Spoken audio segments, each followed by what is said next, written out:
வணக்கம். நான் உங்க நூப் ட்ரேடர் தமிழ். நான் செபி ரிஜிஸ்டர் அனலிஸ்ட் கிடையாது.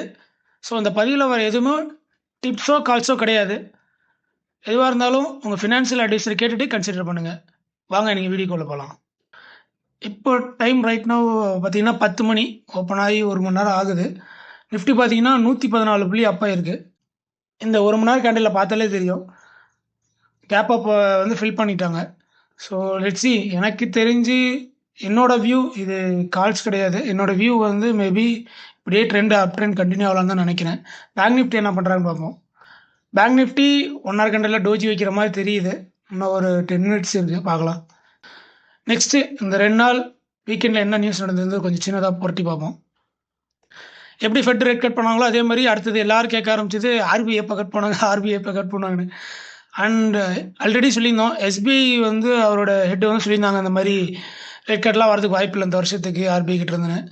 பட் ஆர்பிஐயோட ஃபார்மர் டெப்யூட்டி கவர்னர் வந்து எஸ்எஸ் முந்திரா அவங்க சொல்லியிருக்காங்க 25 பேசிஸ் பாயிண்ட் கட் பண்ணுறதுக்கான வாய்ப்புகள் இருக்குது வர அக்டோபர் மந்த்னு. இது எந்த அளவுக்கு நடக்கும் அப்படின்றது தெரியல. பட் இப்படி நடந்ததுன்னா கண்டிப்பாக இன்னும் பூஸ்ட் ஆகி இன்னும் நல்லா மேலே போகிறதுக்கான வாய்ப்புகள் அதிகமாக இருக்குது. ஸோ அக்டோபர் மந்த் எண்டில் வர தீபாவளி வருது. ஸோ இப்போ யங்ஸ்டர்ஸ் கூட நிறைய பேர் மார்க்கெட்டில் வந்துட்டாங்க. லைக் எஸ்ஐபி மூலியமாகவே நிறைய பேர் வந்திருக்காங்க. ஸோ அவங்க இந்த தீபாவளிக்கு வரக்கூடிய அந்த போனஸ் அமௌண்ட்டில் கொஞ்சம் எக்ஸ்ட்ரா பூஸ்டோட இன்வெஸ்ட் பண்ணுறதுக்கான வாய்ப்புகள் இருக்குது முகூர்த்த ட்ரேடிங்கில். ஸோ வெயிட் பண்ணி பார்ப்போம். அக்டோபர் மந்த் நல்ல நியூஸ் கொடுக்குதானு. எப்பயுமே அக்டோபர் மந்த் ஒரு டீசெண்டான ரன்னிங் கொடுத்துருக்கு. நிஃப்டிக்காக இருக்கட்டும், பேங்க் நிஃப்டிக்காக இருக்கட்டும். செப்டம்பர் மந்த் ஒரு நிஃப்டி 3% பக்கம் ஏறி இருக்குது. நெக்ஸ்ட்டு ஸ்டாக் ஸ்பெசிஃபிக் போயிடுவோம். ஹெச்டிபி ஃபினான்ஷியல் ஐபிஓ வரப்போகுது. ஸோ எப்படி பஜாஜ் வந்ததோ பஜாஜ் ஃபினான்ஸ் அதே மாதிரி ஹெச்டிஎஃப்சி ஃபினான்ஸும் வருது. ஸோ இதுதான் இப்போ மார்க்கெட்டில் பெருசாக பேசுவாங்கன்னு நினச்சிக்கிட்டு நானும் போய் ஹெச்டிஎஃப்சி ஏறி இருக்கா என்னன்னு பார்த்தேன். அந்தளவுக்கு மார்னிங் இது வரைக்கும் ஏறல. பார்ப்போம் க்ளோஸ் ஆகிறப்ப எப்படி இருக்குன்றதை பார்ப்போம். ஸோ ஹெச்டிபி ஃபினான்ஷியலில் பார்த்தீங்கன்னா ஹெச்டிஎஃப்சி கிட்ட நியர்லி 94.6% ஸ்டேக் இருக்குது. இதில் பார்த்தீங்கன்னா ஆஃபர் ஃபார் சேலாக கொஞ்சம் வருது. அண்ட் எவ்வளோ ரைஸ் பண்ணுறாங்கன்னு பார்த்தீங்கன்னா 2500 கோடி ரைஸ் பண்ணுறாங்க. ஹெச்டிஎஃப்சி பேங்க் கிட்ட நம்ம ஆல்ரெடி பார்த்த மாதிரி 94.6% ஸ்டேக் இருக்குது. ஆஃபர் ஃபார் சேலில் எவ்வளோ கொடுக்க போகிறாங்க அப்படின்றத இன்னமும் அவங்க சொல்லலைங்கிறத நெக்ஸ்ட் மீட்டிங்கில் சொல்லுவாங்க நம்புவோம். ஸோ அப்படி வந்ததுன்னா கண்டிப்பாக நம்ம சேனல் அப்டேட் பண்ணுறேன். அடுத்தது எப்படி பஜாஜ் கம்பெனிலேருந்து ஒரு ஐபிஓ வந்துச்சோ அந்த டைமில் பஜாஜ் ஃபினான்ஸில் நல்லா ஏறிச்சு, அதுவும் ஃபின் சேருவோம். ஸோ அதே மாதிரி ஹெச்டிஎஃப்சி பேங்க் ஏறி இருக்கான்றதை செக் பண்ணுவோம். உண்மையாகவே இது ஹெச்டிஎஃப்சி பேங்க்கானே தெரில. பாருங்கள் எப்படி அழகாக பழனி படிக்கட்டு மாதிரி ஏறினாப்பா. 1 ஹவர் கேண்டில் பார்த்துட்ருக்கோம். நல்ல கேர்வ் மாதிரி இருக்குது. கேர்வ் பாட்டம் டே கேண்டில் போகும். ஸோ டே கேண்டில் இருக்குது. ரொம்ப அழகான கேர்வ் பாட்டம் போட்டு மேலே அழகாக போயிட்டுருக்காங்க. புல்லிஷாக தான் இருக்காங்க. நல்ல புல்லிஷாக இருக்காங்க. 1800 வந்தாலும் ஆட்சிப்படுறதுக்கு இல்லை போல். ஸோ அந்தளவுக்கு இருக்குது. அடுத்த ஷேர் போவோம். ஃப்ரைடே மார்க்கெட்டில் பயங்கரமான கிராஷ் ஆகிருந்துச்சு வோடாஃபோன் ஐடியா. அதை தொடர்ந்து வீக்கெண்டு எங்கே திரும்பினாலும் வோடாஃபோன் ஐடியா பேர் தான். கிட்டத்தட்ட $3.6 பில்லியன் செலவு பண்ணுறாங்க அவங்களோட 4G அண்ட் அவங்களோட எக்யூப்மெண்ட்டை அப்டேட் பண்ணுறதுக்கு. ஸோ இது பார்த்தீங்கன்னா 3.6 பில்லியன்ன்றது இப்போதைக்கு தான். நெக்ஸ்ட் அவங்களோட டார்கெட் வந்து பார்த்தீங்கன்னா நெக்ஸ்ட் 3 இயர்ஸில் 6.6 பில்லியன் வந்து இன்வெஸ்ட் பண்ண போகிறாங்க. அது நியர்லி 550 பில்லியன் ருபீஸ். அது உண்மையாக ரொம்ப பெரிய அமௌண்ட். அது லெட்ஸ் ஹோப் இவங்க மேபி மேலே வந்தாங்கன்னா காம்படிஷன் நல்லாயிருக்கும். ரேட்டை டக்குன்னு ஏற்ற மாட்டாங்க. ஒவ்வொரு மாதம் 350 ரூபாங்கும்போது மனசு ரொம்ப கஷ்டமாக தான் இருக்குது. எந்தளவுக்கு ஸ்டாக்கில் ரிஃப்ளெக்ட் ஆகிருக்குன்னு பார்ப்போம். ஸோ இன்றைக்கி பார்த்தீங்கன்னா நியர்லி ஒரு 6% ஏறி இருக்குது. நல்ல விஷயம் தான். பட் அவன் முந்தானத்து இருந்தது என்னமோ 20%. பார்ப்போம் இது இந்த நியூஸ்னால ட்ரிகர் ஆகி மேலே வருவாங்களான்னு பார்ப்போம். எங்கங்க திருப்பி கீழே தான் வர மாதிரி இருக்குது. இது ஷூட்டிங் ஸ்டார்னு சொல்லலாமா இல்லையான்னு தெரியல. ஏன்னா ஷூட்டிங் ஸ்டார்னால் மேலே டாப்லேருந்து வரணும். பட் இவங்க அங்கேருந்து வச்சு திருப்பி கீழே வரதுக்கான வாய்ப்புகள் இருக்கும்னு தோணுது. லெட்ஸி பார்ப்போம். இந்த ஸ்டாக் ஹோல்ட் பண்ணுறவங்களாம் பதக்குன்னு தான் உட்காந்துட்டு இருப்பாங்கன்னு நினைக்கிறேன். நெக்ஸ்ட் நம்ம பார்க்குறது கேஇஐ இண்டஸ்ட்ரீஸு. ஸோ இதில் என்ன நியூஸ்னால் இன்றைக்கி வந்தது ராஜஸ்தானில் அவங்க ஒரு பிளான்ட் ஓப்பன் பண்ணி அது கமர்ஷியல் ப்ரொடக்ஷன் ஸ்டார்ட் ஆயிடுச்சுன்னு. ஸோ இந்த மாதிரி கமர்ஷியல் ப்ரொடக்ஷன் ஸ்டார்ட் ஆயிடுச்சுன்னா ஷேர்ஸ் நல்லா ரிஃப்ளெக்ட் ஆகும். ஏன்னா அவங்க ப்ராஃபிட் இன்க்ரீஸ் ஆகிறதுக்கு வாய்ப்பு இருக்குது அப்கமிங் குவார்ட்டர்ஸில். ஸோ இந்த ஷேர் எப்படி பர்ஃபார்ம் பண்ணியிருக்குன்னு பார்ப்போம். ஸ்டாக்கில் பெருசாக ரிஃப்ளெக்ட் ஆகலை போலங்க. மார்னிங் கொஞ்சம் மேலே தான் ஓப்பன் ஆகியிருக்காங்க. பட் அங்கேருந்து ஒரு சின்ன செல் ஆஃப் ஆகி கீழே வந்துட்டு தான் இருக்குது. பட் இந்த கம்பெனி நான் உரகடத்துல ஒர்க் பண்ணும்போது பார்ப்பேன் இந்த பஸ்ஸை. அடிக்கடி கிராஸ் ஆகும். பஸ்ஸெல்லாம் நல்லா இருக்கும், புதுசா இருக்கும். இந்த கம்பெனி ஒயரிங் பிசினஸ்ல இருக்கு. ஸோ ஸ்டாக் எப்படி இருக்குன்னு பார்ப்போம். வேல்யூவேஷன்ஸ் என்னங்க B64ல இருக்கு.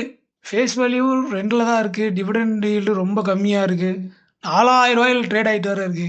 38,000 கோடி. அண்ட் PE பார்ப்போம். PE எப்படி நார்மலாவே இப்படி தான் இருக்குமான்றத பார்ப்போம். லாஸ்ட் 3 இயர்ஸ்க்கு எப்படி இருக்கு? ரொம்ப அதிகமா இருக்குங்க PE. ஆனா ஏர்னிங் பர் ஷேர் பாருங்க நல்லா ஏறிட்டு இருக்கு.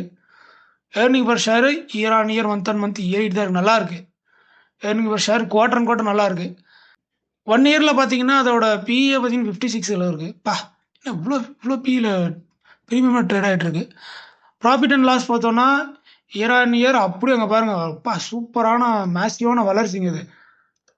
கம்பெனினா அப்படி இருக்கணும். பார்க்க நல்லா ஆசையாக இருக்கு பாருங்க. அப்படியே கிராஜுவலாக இன்க்ரீஸ் ஆகி இப்போ 610 கோடி சம்பாதிக்கிறாங்க ஒரு வருஷத்துக்கு. 64 ஏர்னிங் பர் ஷேர் வருது. குவார்டர் அண்ட் குவார்டர்னு பார்த்தோம்னாலும் அப்படியே கிராஜுவலாக ரொம்ப இல்லைனாலும் அந்த 1500 அப்படியே அங்கேருந்து 2000 மேலே வந்துருச்சு. அண்ட் ப்ராஃபிட்டும் அதே மாதிரி பெருசாக அடிவாங்களா அப்படியே நீட்டாக கிராஜுவலாக இன்க்ரீஸ் ஆகிட்டே போகுது. பட் இவ்வளோ காஸ்ட்லியாக இருக்கும்னு நினைக்கிறப்ப கொஞ்சம் கஷ்டமாக இருக்குது. பார்க்கலாம், மேபி கீழே இறங்கினா அதை பற்றி யோசிக்கலாம். அடுத்த ஷேர் பற்றி போவோம். ஃபியூ டேஸ் பேக் நம்ம ஃபர்ஸ்ட் சோர்ஸ் சொல்யூஷன்ஸ் பற்றி பார்த்துருந்தோம். அதோட ஹெட் RP சஞ்சீவ் கோயங்கா என்ன சொல்கிறாருன்னா 2.5 டைம்ஸ் இன்னும் 3 வருஷத்தில் அவங்களோட ப்ராஃபிட் அதிகமாகும் அப்படின்றாங்க. 2.5 டைம்ஸ்னா கிட்டத்தட்ட 2.5 மடங்கு அதிகமாகும்னு சொல்கிறாங்க. அது நெக்ஸ்ட் 3 இயர்ஸில் அவங்களோட ப்ராஃபிட் மார்ஜின் 3% க்ரோத் ஆக வாய்ப்பு இருக்குன்றாங்க. அவங்களும் நிறைய எக்ஸ்பேன்ஷன் பண்ணுறாங்க. லைக் மற்ற கண்ட்ரிலையும் போய் அவங்களோட ஆஃபீஸை ஓப்பன் பண்ணுறாங்க. ஸோ அதே மாதிரி தான் மெல்பர்னில் ஓப்பன் பண்ணியிருந்தாங்க. ஸோ இன்னும் நெக்ஸ்ட் 3 இயர்ஸில் 2.5 மடங்கு அதிகமாகவும் சொல்லியிருக்காங்க அவங்களோட ப்ராஃபிட்டு. அது பொறுத்து வந்து பார்ப்போம். அண்ட் ஷேர் எப்படி இருக்குன்னு பார்ப்போம் இந்த நியூஸ்க்கு அப்புறம். ஷேர் வைஸ் பார்த்தீங்கன்னா பெருசாக எந்த விதமான ஒரு மூமெண்ட்டும் இல்லை, ஃப்ளாட்டாக இருக்கான். பட் சப்போர்ட்டுன்னு பார்த்தோன்னா ரொம்ப கீழே இருக்குங்க. நல்ல சப்போர்ட்டுன்னு பார்த்தோன்னா ஒரு 225 அந்த ரேஞ்சில் எடுக்கலாம். அண்ட் இது டிப்ஸோ கால்ஸோலாம் கிடையாதுங்க, ஏதோ எனக்கு தெரிஞ்சு வியூ சொல்கிறேன். உச்சியில் இருக்குது. மேபி 220 ரேஞ்ச் வந்ததுன்னா நம்ம அதை பற்றி யோசிக்கலாம். அண்ட் வேல்யூஷன் எப்படி இருக்குன்னு பார்ப்போம். வேல்யூஷன் படி 41 PEல இருக்குது. Book value 52, face value 10, dividend 1% நல்லா இருக்குது. ஒரு டீசெண்டான ரேட்டில் இருக்குது. அண்ட் மார்க்கெட் கேப் 21,000 கோடி தான்.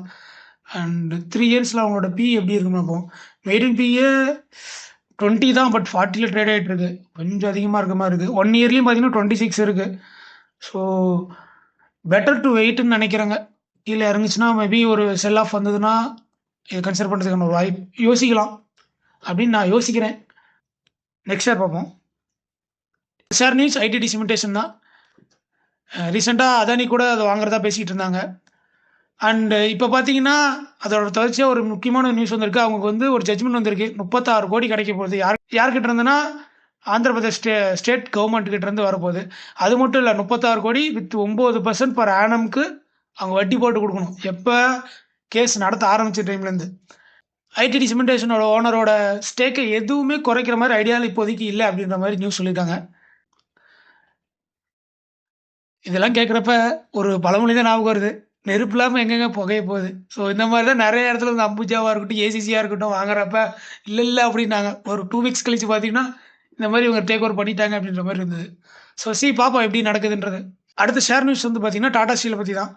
டாடா ஸ்டீல் வந்து இந்தியாவிலே மிகப்பெரிய ஒரு பிளாஸ்ட் ஃபர்னஸை ஒடிசாவில் ஓப்பன் பண்ணுறாங்க. ஸோ இதுக்கு பார்த்தீங்கன்னா 27,000 கோடி செலவு பண்ணியிருக்காங்கப்பா. ரொம்ப பெரிய விஷயம் இது.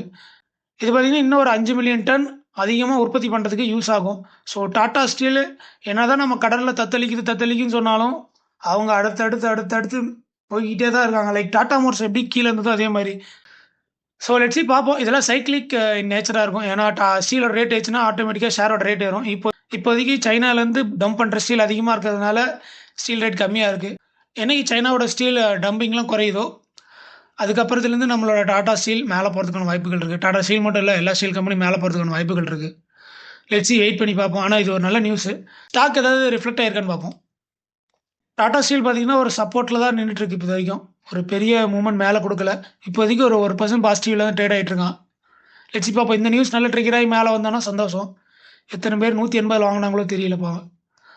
மேபி அவங்களுக்கு ஒரு சந்தோஷமாக இருக்கும், பார்க்கலாம். மேபி இங்கேருந்து மேலே வரதுக்கான வாய்ப்புகளும் இருக்குது.